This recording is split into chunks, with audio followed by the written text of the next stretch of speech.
하나님의 말씀 보시겠습니다. 하나님의 말씀은 출애굽기 6장 28절부터 7장 7절의 말씀입니다. 출애굽기 6장 28절부터 7장 7절의 말씀입니다.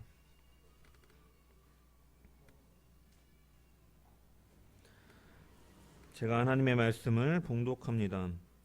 여호와께서 애굽 땅에서 모세에게 말씀하시던 날에 여호와께서 모세에게 말씀하여 이르시되 나는 여호와라. 내가 내게 이르기는 바를 너는 애굽 왕 바로에게 다 말하라. 모세가 여호와 앞에서 아뢰되 나는 입이 둔한 자이오니 바로가 어찌 나의 말을 들으리이까. 여호와께서 모세에게 이르시되 볼지어다 내가 너를 바로에게 신같이 되게 하였은즉 내 형 아론은 내 대언자가 되리니 내가 내게 명령한 바를 너는 내 형 아론에게 말하고 그는 바로에게 말하여 그에게 이스라엘 자손을 그 땅에서 내보내게 할지니라. 내가 바로의 마음을 완악하게 하고 내 표징과 내 이적을 애굽 땅에서 많이 행할 것이나 바로가 너희의 말을 듣지 아니할 터인즉 내가 내 손을 애굽에 뻗쳐 여러 큰 심판을 내리고 내 군대 내 백성 이스라엘 자손을 그 땅에서 인도하여 낼지라. 내가 내 손을 애굽 위에 펴서 이스라엘 자손을 그 땅에서 인도하여 낼 때에야 애굽 사람이 나를 여호와인 줄 알리라 하시매 모세와 아론이 여호와께서 자기들에게 명령하신 대로 행하였더라. 그들이 바로에게 말할 때에 모세는 80세였고 아론은 83세였더라. 아멘. 이 시간 말씀을 통한 주의 은혜와 평강이 저와 여러분 가운데 넘치기를 축원합니다. 오늘 본문은 이제 모세와 아론의 계보로 인해 잠시 중단되었던 이야기가 다시 시작되고 있음을 보여주고 있습니다. 28절의 말씀에 보면 여호와께서 애굽 땅에서 모세에게 말씀하시던 날에라고 이렇게 언급을 하고 있죠. 이 여호와께서 말씀하시던 날에라고는 부분은 이제 히브리어 이제 와우 계속법이 사용되어서 이제 그 계보가 나오기 이전에 그 상황과 연결시키는 것이고 6장 2절부터 12절까지 여호와께서 모세에게 말씀하시는 그 날에라는 의미인 것입니다. 그래서 그 날에 29절 이하의 일들이 생겼다라는 것을 명확하게 지적하면서 다시 이야기를 시작하는 것이죠. 특별히 애굽 땅에서라는 이 역사적 장소까지도 이 출애굽기 기자는 명확하게 분명하게 언급함을 통해서 모세와 아론의 계보로 인해 잠시 집중력이 흐트러질 수 있는 독자들을 그 현장으로 다시금 끌어들이는 역할을 하는 것이죠. 이 모세와 아론의 계보는 지난주에 말씀드렸다시피 이제 수미상관 구조를 이루고 있고 앞과 뒤에 모세와 아론을 언급함을 통해서 이 모세와 아론이 하나님께서 이스라엘 백성을 출애굽시키는 도구로 분명하게 부르셨다라는 것과 그들을 사용하고 계시다라는 것을 드러내고 따라서 이스라엘 백성들이 그들이 가혹한 노동으로 인해 모세와 아론을 원망하지만 사실은 이들의 권위를 인정하고 순종해야 함을 보여주었습니다. 또한 모세와 아론이 이렇게 하나님의 사자로서 종으로서 가는 것은 하나님께서 이미 아브라함 때문에 그 선조를 언급함을 통해서 이미 아브라함 때 약속하신 그 언약의 근거로 하고 있음을 보여주는 것이고 또한 모세와 아론이 보냄을 받은 것 역시도 그들이 혈통이 뛰어나서나 아니면 자신들의 능력이 뛰어난 것이 아니라 하나님의 은혜 속에서 그들이 보냄을 받았다라는 것을 분명하게 우리는 살펴볼 수 있었던 것이죠. 이제 하나님께서는 모세에게 사명을 재차 확인시키시며 바로에게 갈 것을 명하였지만 모세는 바로에게 가기를 꺼려하고 있습니다. 12절에도 그랬고 30절의 말씀에도 보면 모세가 여호와 앞에서 아뢰되 나는 입이 둔한 자이오니 바로가 어찌 나의 말을 들으리까 하였습니다. 바로와의 1차 대면 이후에 이스라엘 백성들의 원망을 한 몸에 받는 모세는 이제 낙심하여서 내가 바로에게 가기를 입이 둔하니까 이 주저하는 표현들을 계속해서 하고 있는 것이죠.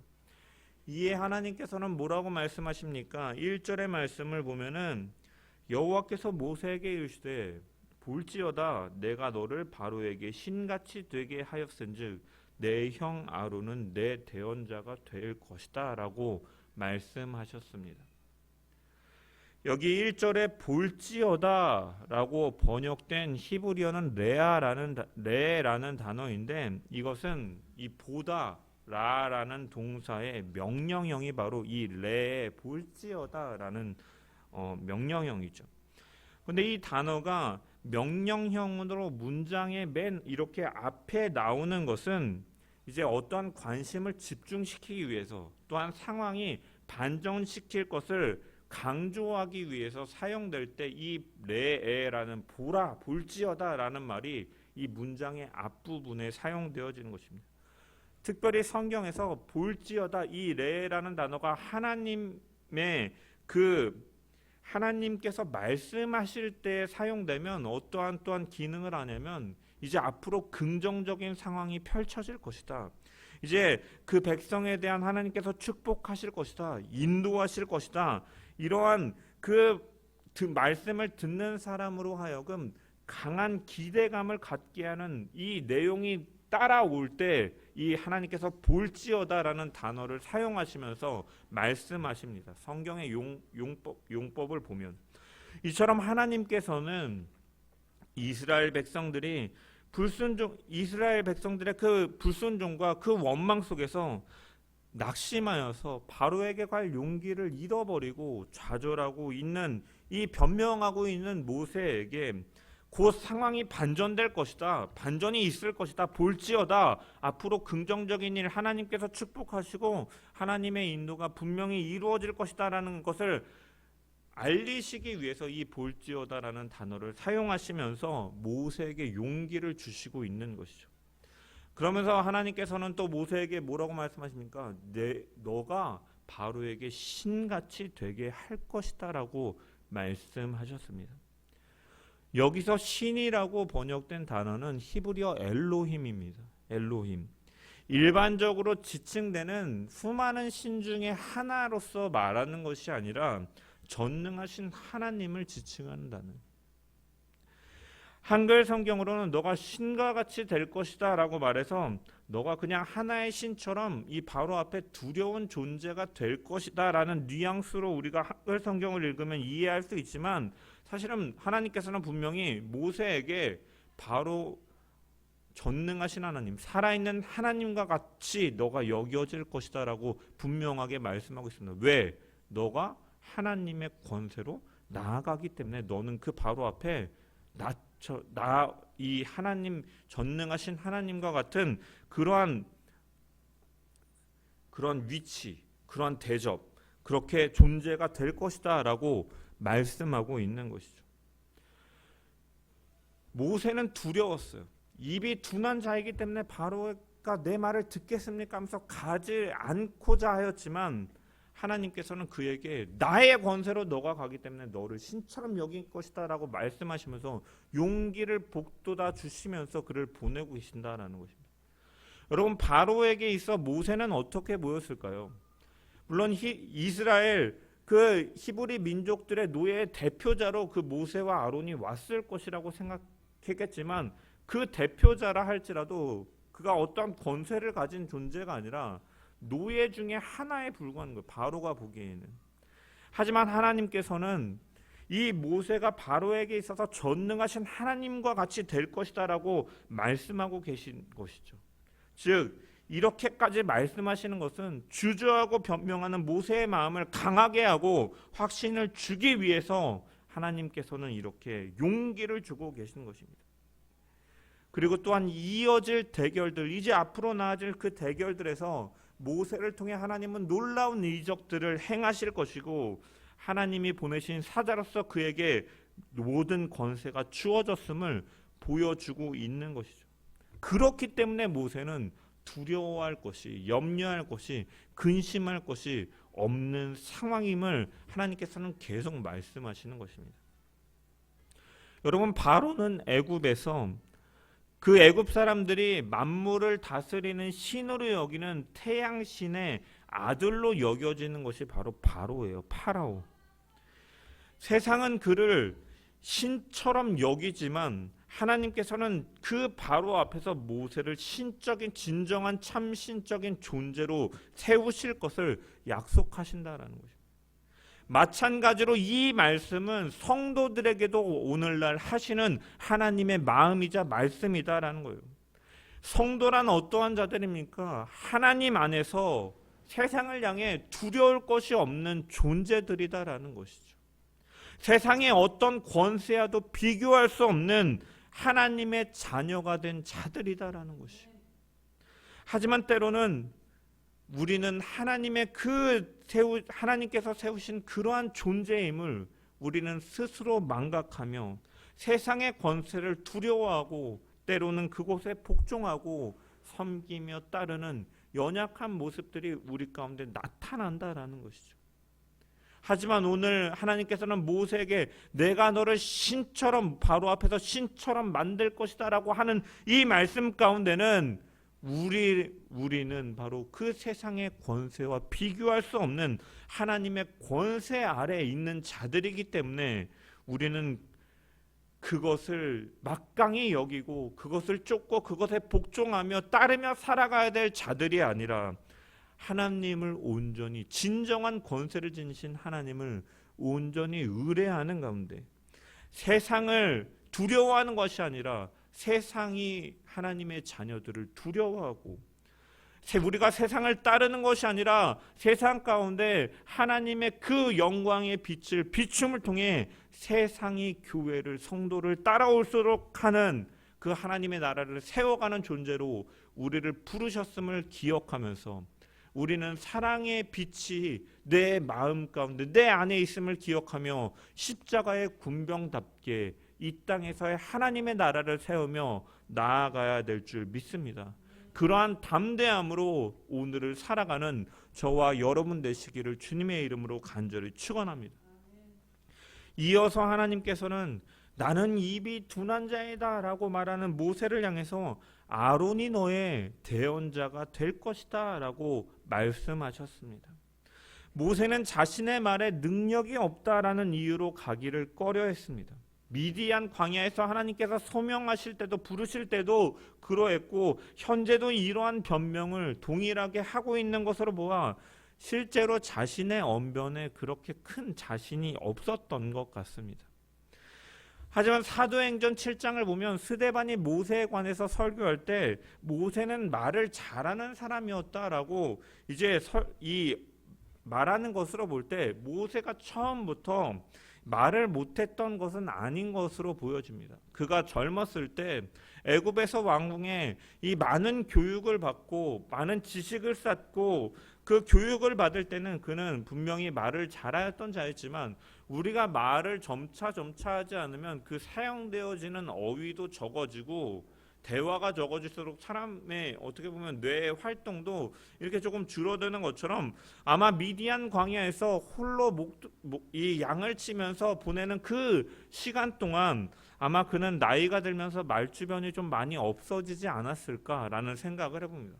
저 역시도 젊었을 때 좀 지금도 뭐 많은 나이는 아니지만 정말로 총기 있고 젊었을 때 이렇게 순간순간 나오는 이러한 말보다 아무래도 재치라든지 이러한 어휘의 선택이라든지 이런 것들이 점점 떨어져 가는구나라는 것을 제가 느낄 때가 있는데 아마 모세도 그렇게 느꼈던 것 같아요. 이에 하나님께서는 뭐라고 말씀하시느냐? 아론이 너의 대언자가 될 것이다 라고 말씀하고 계시죠.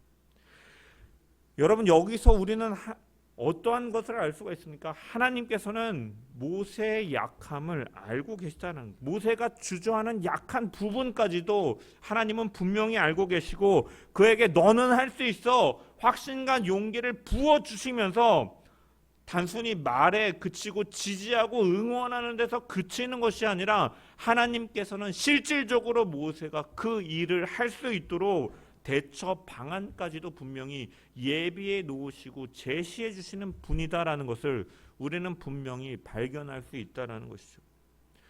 하나님께서는 연약한 우리에게 말씀으로만 담대하라라고 말하시는 분이 아니다라는 것이죠.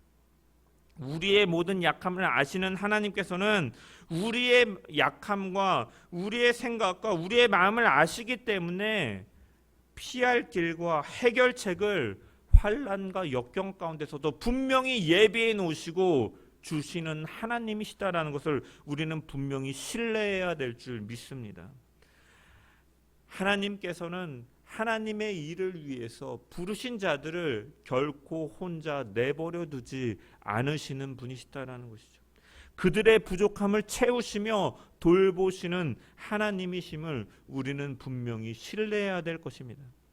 연약한 우리는 때때로 모세와 같이 하나님의 일을 하기 전에 나의 약함을 바라보고 부족함을 바라보고 환경을 탓하면서 고민하고 염려하지만 하나님은 우리의 모든 필요를 아시고 채워주시는 하나님께서는 예비하고 계시기 때문에 우리는 그저 그 앞에 순종함으로 한 걸음 한 걸음 내디딜 때 하나님께서 준비하신 것들이 열려질 것이고 그 하나님의 그 준비하심 속에서 그 하나님의 일들이 이뤄갈 줄 믿습니다.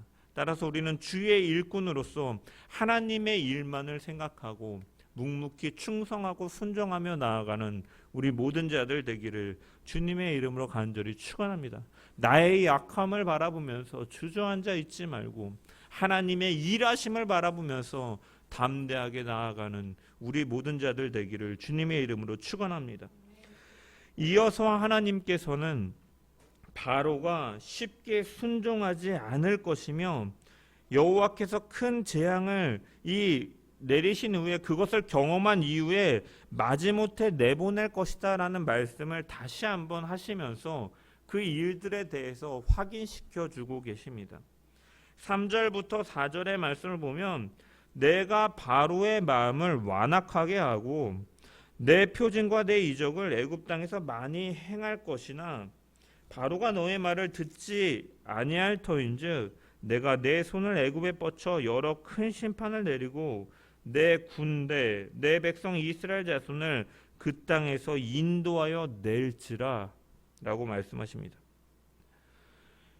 여러분, 이 말씀 중에 우리가 이 말씀을 읽다 보면 우리의 해석을 어렵게 하는 부분 중에 하나가 무엇이냐?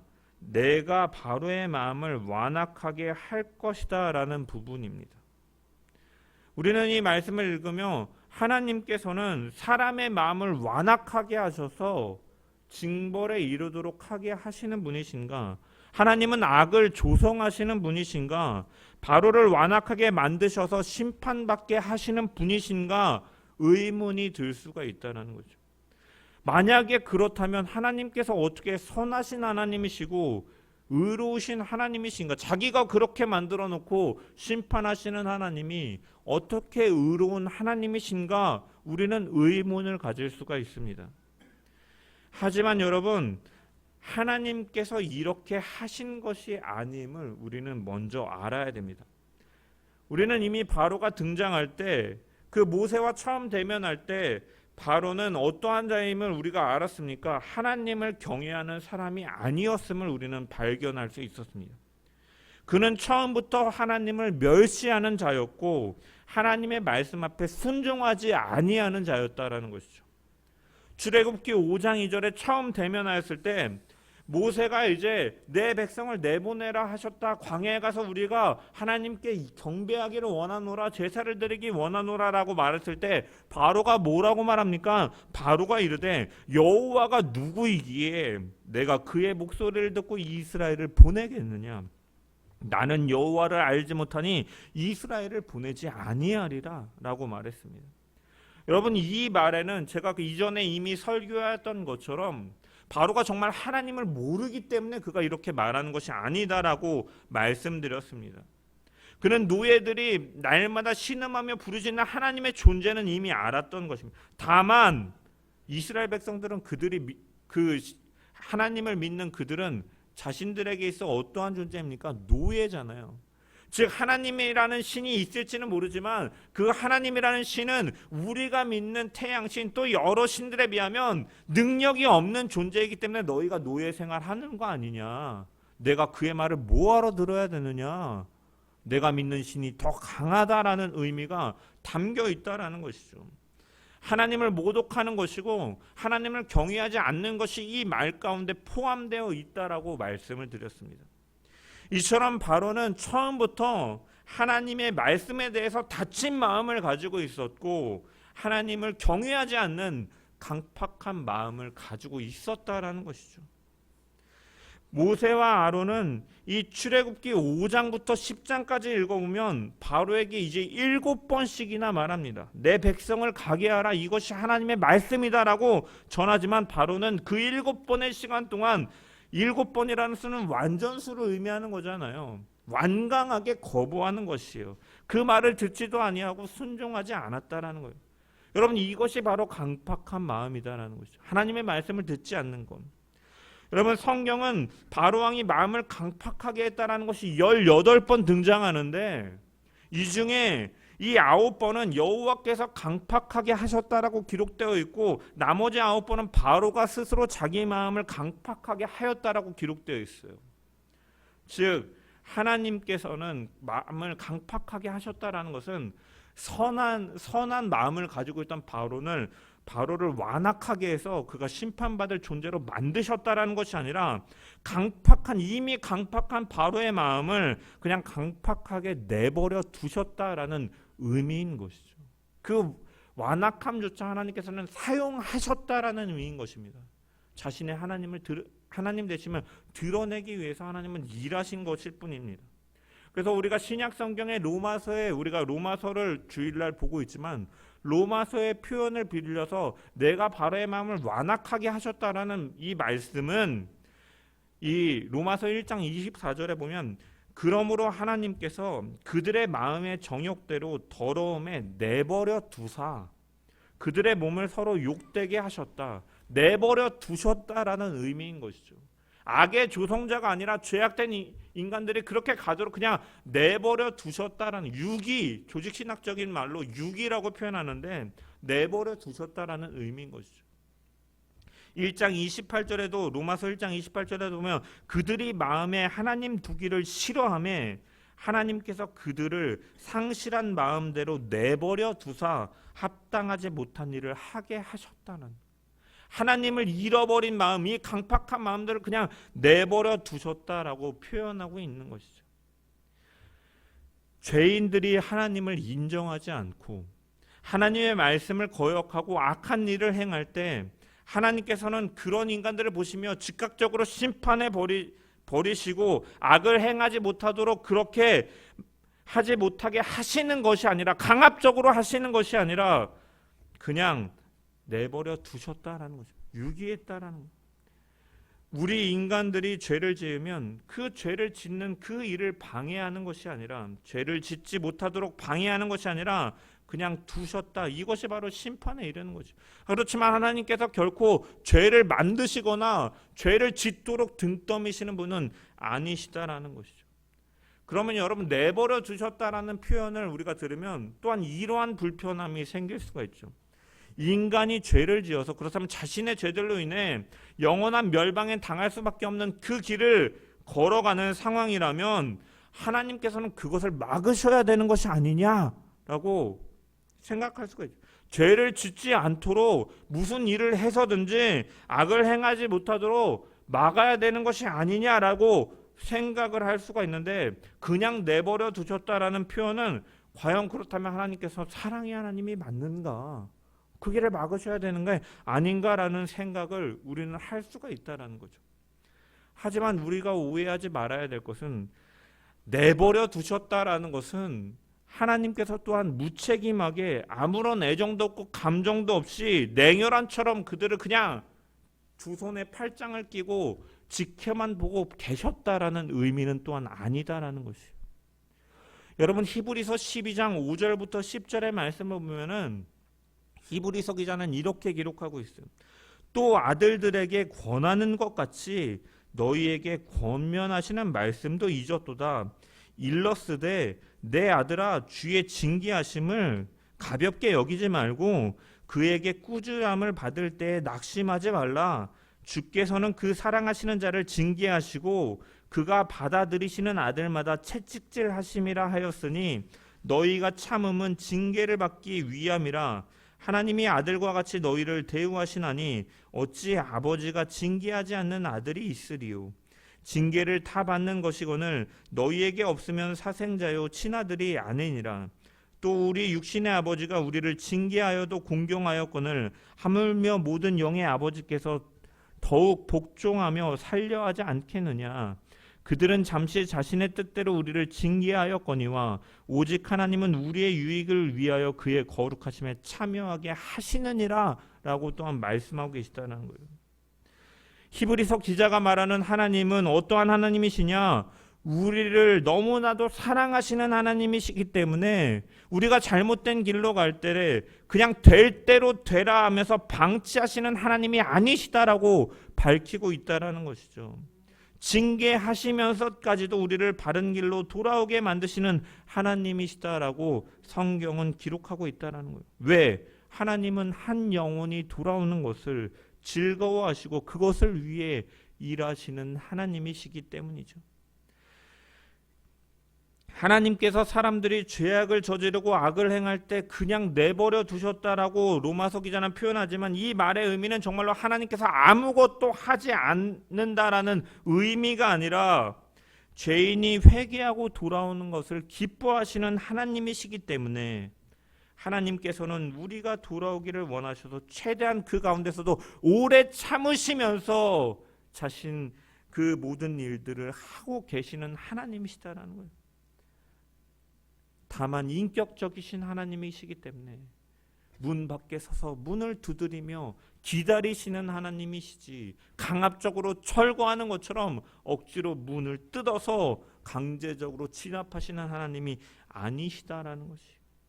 탕자의 비유를 보면 아버지는 아들을 어떠한 마음으로 기다립니까? 아들이 돌아오기를 간절히 기다리기 때문에 먼 반치에서 아들이 올 때 이미 아버지가 그것을 볼 수 있는 것은 그 아들이 돌아오기만을 기다리는 마음속에서 매일같이 아들이 이제 나올까 저제 나올까 바라보는 아버지의 마음이 있었기 때문에 그 모습이 비치자마자 뛰어나가 달려가 맞이하는 아버지의 모습이 바로 하나님의 심정이다라는 것이죠. 잃은 양의 비유도 마찬가지입니다. 한 마리 잃은 양이 발생했을 때 그까지 한 마리 잃은 양, 내가 가진 99마리의 잃은 양에 비하면 보잘것없으니까 잃어버리고 그냥 가치 없이 외면해버리는 것이 아니라 그 한 마리 잃은 양을 찾기까지 하나님은 찾아다니시는 목자와 같다라고 주님은 비유로 말씀하신 것이죠. 베드로서 3장 8절에서 9절 말씀을 보면 베드로 사도는 사랑하는 자들아 주는 하루가 1000년 같고 1000년이 하루 같다는 이 한 가지를 잊지 마라. 주의 약속은 어떤 이들이 더디다고 생각하는 것 같이 더딘 것이 아니라 오직 주께서는 너희를 대하여 오래 참으사 아무도 멸망하지 아니하고 다 회개하기에 이르기를 원하시느니라 라고 베드로 사도는 말씀하고 있는 것이죠. 왜 하나님께서는 당장 이 세상을 심판하지 않는가? 왜 내버려 두고 계신가에 대해서 사도 베드로는 말하고 있는 것입니다. 그냥 내버려 두신 것 같이 보이지만 하나님에게는 1000년이 하루 같은 분이시기 때문에 때로는 내버려 두는 것 같이 보인다 할지라도 그것은 아무것도 안 하는 것처럼 그냥 계신 것이 아니라 실은 돌아올 수 있도록 계속해서 하나님은 사랑의 손길로 우리를 부르시고 우리를 이끌어가고 계신다라는 사실을 분명히 말씀은 증언하고 있다라는 것이죠. 따라서 우리는 내가 바로의 마음을 완악하게 강팍하게 한다라는 말씀을 통해서 우리는 누가 이 바로의 마음을 강팍하게 했느냐, 죄의 조성자는 하나님인가 아닌가 이런 것을 따질 것이 아니라 이러한 속에서도 사실은 그 기다리시는 하나님의 그 마음을 우리는 발견해야 되고 그 하나님께서는 손을 놓고 계신 것이 아니라 계속해서 우리의 마음의 문을 두드리고 계시는 하나님의 사랑을 기억하며 돌이켜야 된다라는 것입니다. 본문의 바로 역시도 그가 완악한 마음을 가졌지만 모세와 아론이 전하는 하나님의 말씀 앞에 순종하고 돌이켜 하나님을 경배하는 자로 돌이켰다면 사탕자를 품어주시는 아버지와 같이 하나님께서는 분명히 용서하여 주셨을 것입니다. 우리는 그저 바로의 모습을 바라보면서 하나님 앞에 우리 역시도 이러한 강팍한 마음으로 살아가고 있지는 않은지 우리는 늘 바로의 모습을 보며 점검해야 될 줄 믿습니다. 강팍한 마음은 무엇입니까? 하나님의 말씀 앞에서도 그가 듣지 않는 것이 강팍함이죠. 하나님을 하나님의 자리에 두지 않고 하나님을 경멸하는 것, 하나님의 자리에 다른 것을 두는 것을, 이 바로는 자신이 섬기는 우상 신들을 하나님의 자리에 사실은 두었기 때문에 그는 강팍한 마음을 가진 것입니다. 여러분, 그런데 이 강팍한 마음은 때로는 하나님의 백성들 가운데서도 있을 수 있다라는 것이죠. 이 하나님의 백성인 이스라엘 백성들 역시도 시시때때로 마음이 강팍해질 때가 있었습니다. 그래서 시편 95편 8절에 보면 다윗은 이스라엘 백성들을 향하여 말할 때 이르시기를 너희는 무리바에서와 같이 또한 광야 마사의 날과 같이 너희 마음을 강팍하게 하지 말지어다 라고 말씀하고 있는 것이죠. 이스라엘 백성들은 출애굽하고 광야를 지날 때 물이 없으면 강팍하여졌고 먹을 것이 조금 없으면 마음이 강팍하여졌고 조금의 자신들의 환경이 어려움이 올 때마다 그들의 마음은 강팍하여져서 하나님을 원망하고 불신하는 일들을 가졌다라는 것이죠. 하나님이 여기까지 끌어내어놓고 물도 안 주느냐, 밥도 안 주느냐, 옷도 안 주느냐 하면서 강팍한 마음을 드러내었던 것이죠. 그렇기 때문에 이스라엘 백성들에게 다윗은 그 선조들처럼 그러한 마음을 갖지 말라라고 권면하고 있는 것이죠. 히브리서 3장 8절에서도 노하심을 격동하여 광야에서 시험하던 때와 같이 너희 마음을 강팍하게 하지 말라라고 히브리서 기자 역시도 말하고 있습니다. 이스라엘 백성들이 그랬던 것처럼 우리 역시도 그럴 수 있다라는 것이죠. 여러분, 우리가 예수님을 구주로 믿는다고 할 때 그 믿음은 우리가 머리로만 지식적으로 알아서만 믿는 것이 아니라 우리가 마음이 감동을 받아서 감정으로만 믿는 것도 아닙니다. 지식과 감정과 의지를 포함한 전인격적으로 우리가 예수 그리스도를 믿는 것이죠. 근데 이것을 다르게 표현하면 사람은 마음으로 예수를 믿는다라고 표현할 수가 있는 거예요. 왜? 유대인들은 이 마음을 통해서 생각이 나타나고 이 마음을 통해서 감정이 드러나고 이 마음을 통해 행동이 드러난다. 사람의 모든 생각과 감정과 행동은 마음에서부터 시작한다라고 그들은 생각하였기 때문이죠. 그래서 로마서 10장 10절에 보면 사람이 마음으로 믿어 의에 이르고 입으로 시인하여 구원을 얻느니라 라고 바울도 기록하고 있지 않습니까? 하나님께서는 하나님의 백성들이 마음이 강팍해졌을 때 이 선지자들을 통해서 그들에게 하나님의 말씀을 전하게 하시고 그들이 돌이키게 하시고 때로는 여러 가지 방법들을 통해서 징계하심을 통해서 이스라엘 백성들을 돌이키도록 끊임없이 일하시는 것이 바로 이 구약의 역사인 것이죠. 마찬가지로 동일하게 하나님께서는 때로는 우리의 강팍해지려 하는 우리의 마음들을 향해서 하나님께서는 끊임없이 말씀하고 계시고 돌이키기를 원하시고 그렇기 때문에 성령께서는 늘 우리의 마음 가운데 강팍해지는 마음 가운데 하나님의 사랑을 날마다 부어주심을 통해 우리를 부드러운 마음으로 만들어 가시는 분이신 것입니다. 무엇보다도 우리가 죄와 허물로 인하여 죽은 자를 살리시기 위해서 하나님께서는 우리를 그냥 내버려 두고 방치해 두신 것이 아니라 사랑하는 하나님의 독생자 아들을 우리 가운데 내어주셨고 우리는 그것을 통해 자녀 삼아 주신 것입니다. 이 사랑이 우리 가운데 있고 성령이 이것을 믿게 하셨고 성령이 이 복음의 능력을 날마다 우리 가운데 부어주시고 계시기 때문에 우리는 그 진리로 인도하시는 성령의 그 인도하심 속에 우리는 겸손함으로 순종하고 하나님의 사랑을 기억하며 우리의 마음을 강팍하게 할 것이 성령의 세밀한 음성, 인격적인 그 음성 앞에 우리가 강팍한 마음으로 그것을 거부하는 것이 아니라 바로가 자신의 마음을 스스로 완악하게 강팍하게 만들었던 것처럼 우리가 거부하는 것이 아니라 그 앞에 순종함으로 날마다 우리 역시도 또한 의지적인 측면에서 우리의 마음들을 부드러운 마음으로 만들어갈 수 있는 저와 여러분 되기를 주님의 이름으로 간절히 축원합니다. 히브리서 3장 12절에서 13절에 보면 형제들아 너희는 삼가 혹 너희 중에 누가 믿지 아니하는 악한 마음을 품고 살아계신 하나님에게서 떨어질까 조심할 것이요 오직 오늘이라 일컫는 동안에 매일 피차 권면하여 너희 중에 누구든지 죄의 유혹으로 완고하게 되지 않도록 하라라고 권면하고 있습니다. 너희 중에 누구든지 죄의 유혹으로 완고하게 되지 않도록 하라. 이 완고하게 되다라는 것이 바로 강팍한 마음을 나타내는 것이 동의어입니다.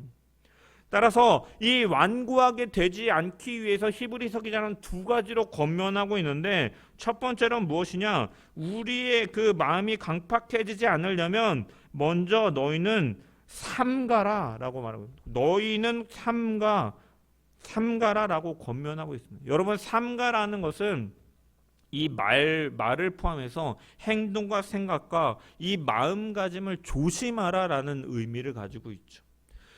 우리는 마음과 생각과 행동을 뭐로부터 조심해야 되냐? 죄의 유혹으로부터 조심하라, 삼가하라라고 히브리서 기자는 권면하고 있는 것입니다.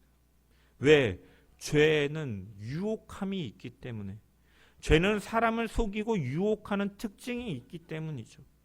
아담과 하와가 인류 첫 범죄를 저지르는 그 순간에 사단은 무엇으로 유혹합니까? 선악과를 먹으면 하나님과 같이 될 것이다 라고 말하면서 그들을 속이고 유혹하였고 그 선악과는 그 유혹 속에서 아담과 하와가 선악과를 보니까 부함직도 하고 먹음직도 해서 그들에게 그 죄라는 것이 다가왔다는 거죠. 죄는 이처럼 유혹하는 특징이 있는 거예요. 그렇기 때문에 우리는 이 죄의 유혹과 이 속임수에 넘어가지 않도록 우리는 끊임없이 삼가하라, 조심해야 된다라는 것입니다. 죄의 속임수에 넘어간 아담과 하와는 어떠한 결과를 가져옵니까? 하나님의 행위 언약의 말씀, 너희가 이것을 먹지 말라, 이것을 먹으면 정령 죽으리라 라고 하신 하나님의 말씀에 강팍한 마음으로 그 말씀을 듣지 않는 것이죠. 듣지 않는 결과가 나타나는 거죠. 죄는 속이는 특징이 있고 이 속임수에 넘어가게 되면 마음이 강팍해져서 하나님의 말씀을 듣지 않는다라는 것입니다. 마찬가지로 우리가 이 죄의 속임수에 계속해서 넘어가다 보면 하나님의 말씀을 대할 때도 말씀이 아무리 선포되고 그 말씀이 우리의 죄를 직면하게 하고 깨닫게 하고 돌이키려 한다 할지라도 그것은 나와 상관없는 말씀처럼 여기면서 하나님의 말씀에 계속해서 불순종하게 되는 것이고, 그렇게 하나님의 말씀에 불순종한다라는 것은 생명의 근원 되시는 하나님으로부터 멀어짐을 의미하는 것이죠. 하나님은 곧 말씀이시고 말씀에 순종한다라는 것은 하나님 안에 거하는 것이기 때문에 우리는 따라서 우리 자신을 죄의 유혹에 넘어지지 않도록 끊임없이 우리 자신을 삼가야 될 줄 믿습니다. 마음과 생각을 그리고 하나님의 말씀을 통해서 부단하게 우리는 지켜야 되는 것이죠. 다음으로 히브리서 기자는 또 뭐라고 권면합니까? 오늘이라 일컫는 동안 매일 피차 권면하여 죄의 유혹으로 완고하게 되지 않도록 하라라고 말씀하고 있습니다. 앞서 말한 것이 개인적인 측면으로서 너희는 삼가라, 조심하라 라고 한 개인적 측면의 권면이라면 이 두 번째 권면은 공동체적인 권면을 의미하는 것이죠. 어떤 사람이 죄의 유혹에 넘어가고 있다, 혹은 악한 마음을 품고 있다, 지금 강팍한 마음을 가지고 있다 한다면 너희는 피차 권면하며 서로 격려하라라고 말씀하고 있다라는 거예요. 왜 하나님께서 우리를 교회 공동체로 부르셨는가? 바로 이것 때문인 것이죠. 다른 사람을 우리는 개인적으로 삼가 조심해야 되고 또 우리는 연약하기 때문에 너무나 쉽게 넘어질 수 있는데, 그렇기 때문에 우리는 함께함을 통해서 사랑으로 권면함을 통해 이 형제 자매가 지체들이 죄로 인하여 넘어지지 않도록 표대를 향하여 함께 달려갈 수 있도록 끊임없이 사랑으로 권면하고 세워갈 수 있도록 노력하는 공동체가 되어야 된다라는 거예요. 이것이 바로 완악하지 않기 위해서 우리가 해야 될 일이다라고 히브리서 기자는 말씀하고 있는 것이죠. 이처럼 우리가 이 말씀을 또한 기억하면서 때로는 우리 주변에 믿음이 연약하여 넘어지고 주저앉아 있는 자들을 향해서 인간적인 마음으로는 포기하고 싶고 때로는 에이 내가 상종하지 말아야지 라고 생각이 들 때도 있고 우리의 연약함 속에서 그런 마음이 들 수 있을지라도 하나님의 마음을 기억하며 우리 역시도 피차 사랑으로 권면하면서 끝까지 하나님께서 우리를 포기하지 아니하시고 우리를 구원하여 내시는 것처럼 우리가 그 사랑을 입은 자로서 끊임없이 권면하고 사랑으로 세워나가는 우리의 모든 자들 되기를 주님의 이름으로 간절히 축원합니다. 무엇보다도 우리의 마음, 이 강팍한 마음을 부드럽게 하는 것은 결국 우리 안에 역사하시는 성령의 역사인 것이죠. 에스겔서 36장 26절의 말씀, 또 새 영을 너희 속에 두고 새 마음을 너희에게 주되 너희 육신에서 굳은 마음을 제하고 부드러운 마음을 줄 것이다. 굳은 마음을 제거하고 부드러운 마음으로 바뀌게 되는 것은 곧 새로운 시대 새 언약을 통한 하나님의 성령의 역사임을 하나님께서는 말씀하시는 것이죠. 그러므로 우리는 자신을 위해 또한 공동체를 위해 우리는 끊임없이 성령님을 간구해야 되는 것입니다. 하나님, 내 마음이 강팍해지고 있습니다. 죄의 유혹에 넘어지려 합니다. 주여 나를 긍휼히 여기시고 나의 강팍한 마음을 부드럽게 하여 주옵소서. 하나님의 말씀을 거부하는 것이 아니라 순종하며 나아갈 수 있게 해달라고 기도하면서 또한 옆에 있는 지체들을 위해서 하나님, 그를 위해서 우리가 끊임없이 마음이 완악해지지 않도록 믿음의 그 경주를 이뤄갈 수 있도록 우리는 끊임없이 기도하며 나아가는 자들이 되어야 될 줄 믿습니다. 세상의 모든 권세를 지닌 것과 같은 이 바로와 하나님께서 주신 권세를 가지고 말도 잘 못하는 것 같고 미디안에서 양이나 치던 자와 같은 모세의 대립구도가 시작되고 있지만 결국 우리는 어떠한 자가 승리하는지 이미 우리가 결과를 알고 있는 것처럼 강팍한 자가 최후 승리를 얻는 것이 아니라 하나님 앞에 인간의 눈으로 보기에는 보잘것없고 비천하고 말도 잘 못하는 것 같은 사람이라 할지라도 하나님 앞에 부드러운 자가 결국은 영광스러운 승리를 얻게 될 것을 우리는 바라보면서 하나님 앞에 부드러운 마음으로 그분의 말씀에 순종하고 죄의 유혹 속에서 날마다 자신을 삼가며 사랑으로 권면하며 공동체를 세워나가며 성령을 기도함으로 간구해 나가는 저와 여러분 되시기를 주님의 이름으로 간절히 축원합니다. 때로는 연약함 속에 실망하고 염려하고 근심하는 것이 아니라 우리의 모든 필요를 아시는 하나님만을 의지하며 날마다의 삶 속에서 주의 뜻을 나타내며 살아가는 주의 백성들, 담대한 십자가의 군병들 되기를 주님의 이름으로 간절히 축원합니다.